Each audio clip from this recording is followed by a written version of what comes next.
Hello buddies and welcome back, it's Sophie, and today I'm going to show you how you can reset your Galaxy Tab S8 Plus, S8 and S8 Ultra.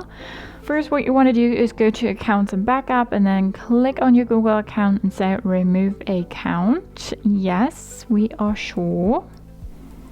We need to put in our PIN to verify that it's us. Then we go back and we go to reset. That's under general management, sorry.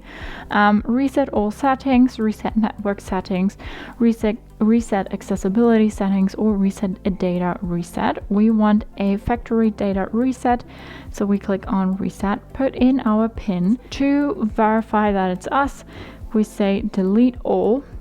And now the tablet is shutting down and will restart, and while doing so delete all the data. Back to the start, it welcomes us with like different languages, so we can click here and start again.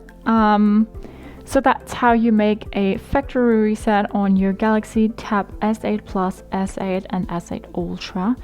Hope you liked it, hope it helped. If so, thumbs up, share and subscribe, and I hope to see you next time. Bye.